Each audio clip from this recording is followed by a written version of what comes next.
Deadpool and Wolverine. Oh my god. Alright. This movie is a lot of fun. I don't get on here often, but I had to come on here and say, man. So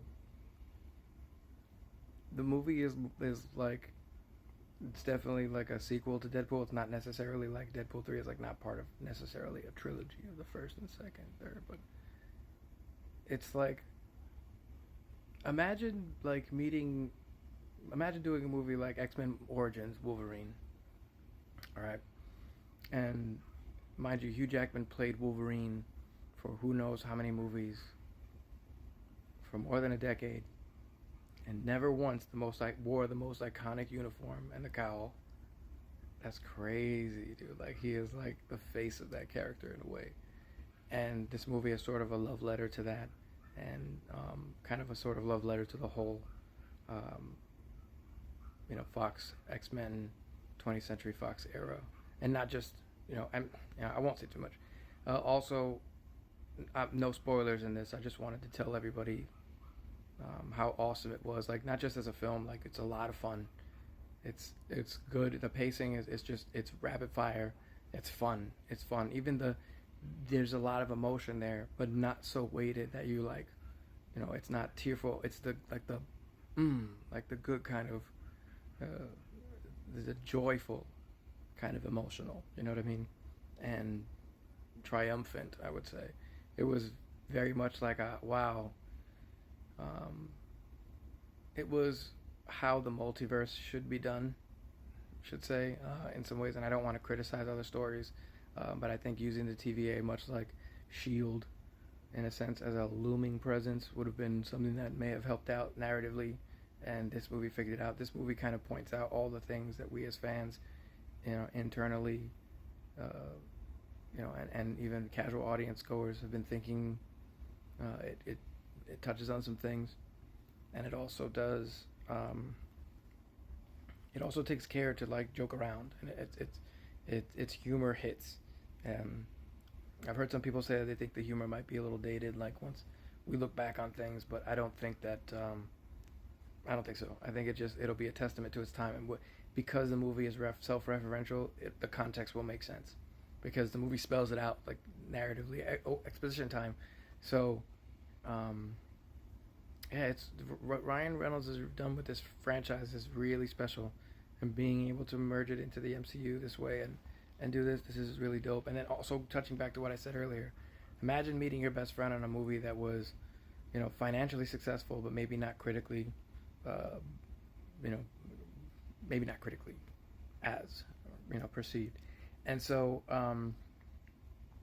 these guys meet on the set of this, become good friends, create a fake online beef, or excuse me, they have an online beef, and this spans more than a decade, going back talking about, even business commercials where one asks the other a favor and then the other one turns it down. You got to look into their feud. It's a bromance that's been hysterical, and for years Ryan Reynolds was trying to get Wolverine into one of these movies, and Hugh Jackman had announced his retirement, and it just didn't seem like it was going to make sense. And then also, in the past, Hugh Jackman had said he would wanted to face off. The only way he would return to the characters if he could fight the X-Men. I'm under the belief that the reason that there's a post-credit scene, and it's great. It's actually good in story. But it's not a tease up for anything else. I think there's some teases in the movie that a lot of people maybe aren't going to notice, or maybe. It's not something that hits afterwards, but there's teases in there rather than in an after credit scene, and it's interesting because it's subverting the after credits, making the joke, it's doing the thing, and the Ferris Bueller thing, the Deadpool thing, the Spider-Man thing, and it's definitely the Spider-Man thing. Wink, wink, and it's yeah, that might be giving away too much. So it's the movie is just a beautiful love letter to the Fox films and to that franchise for anybody who loved it. And if it didn't, it still makes sense in context what's happening in the film. So I think that's what makes this film good too, is that it's spelled out pretty much almost everything is pretty much spelled out for you, and it feels self-contained, but also a part of the bigger picture for various reasons. And I think it was done really, really well. But I think all the big reveals are going to be saved for Comic-Con, which happens the same weekend. Deadpool and Wolverine just came out tonight. The premiere was on Monday, and now you have, over the weekend people are going to see it and whatnot. But the Comic-Con happens this weekend. San Diego Comic-Con, the International Comic-Con, happens this weekend, and Marvel is slated to return after they've been gone for a long time. And the new Avengers movie doesn't even have a title, so some people are expecting that a big X-Men announcement will happen, and a big Avengers announcement will happen. I'm gonna say something crazy and say that I have a theory that I think it's gonna be both. I think that the next Avengers, it's either gonna be titled Secret Wars Part 1, which I don't think, or it'll be Avengers versus X-Men, and maybe it's like Avengers House of M or something like that. And I think that that's what we're gonna get, is like a House of M style story with the MCU, but with Scarlet Witch instead of the Phoenix. And if anybody doesn't know what that means, don't worry about it. It will be dope. Don't look it up on Wikipedia or anything like that. Just, it's fine. Be surprised when it happens. It's gonna be awesome. If that's not it, it's gonna be something awesome too, because I already see like the way that they're going. Yes, they figured it out. I've been a fan of these movies for various reasons. I collect, the actual disc copies, which people don't buy discs anymore, but I actually collect them because each one of these is sort of like a memory for me. Like, I don't really I think about the movie when I'm watching it, sure, and like, I love dissecting and analyzing a movie. I'll watch them, especially if it's multiple times. I will only collect movies that I either watch multiple times or I'm supporting, the artists for whatever reason.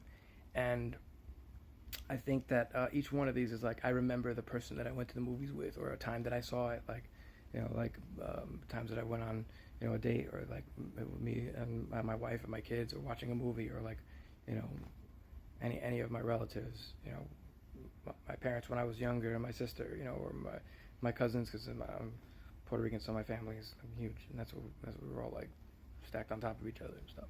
But but the point is,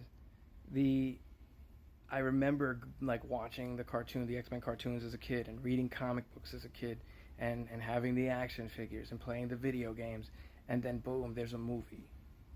And you had people complaining back then. This was like 1999. We were like, Wolverine's too tall. But I was like, man, I love this guy. I love the movie. I loved all of it. I was a fan of the universe back then, and I know they made changes, and like people have been waiting for this all these years. But like, I still give credit to the fact that I was so glad that we even got these movies back then. I saw X-Men in the movie theater 3 times. I went to in high school, I got my teachers to play it, X-Men 2, because I told them it was a civil rights movie. Like, it's been a part of like, a lot of things. Like, I think that those, there's a lot to learn there in terms of morality, and where you fit, especially as like a Latin American kid, like being Puerto Rican, like being, a mutant teaches you a lot. I think that's where the X-Men '97 creator Beau DeMaio, he came to X-Men's perspective with a few different avenues, and so I see what they're doing, and that show is amazing, and Deadpool and Wolverine's amazing. Go check them out. Go check out those shows on Disney Plus. I'm not paid by anybody. It's none of these sponsors. I appreciate the art, and I appreciate the work that Ryan Reynolds did with the marketing. Jesus, Marvel Jesus. What would he say? Deadpool H. Christ. My goodness, bro. The marketing, the Super Bowl, everything. A couple theories proved true. A couple weren't. A couple were like, there were some intentional breadcrumbs. Now I see, and that's a good one. There's a lot of twists. There's a lot of surprises. Don't spoil it for your friends if you go and see it.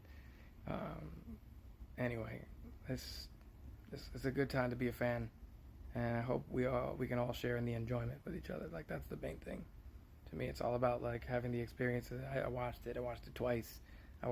After I saw it, I had to share it with a friend, and I was willing to watch it with him. That's how it is for me anyway. So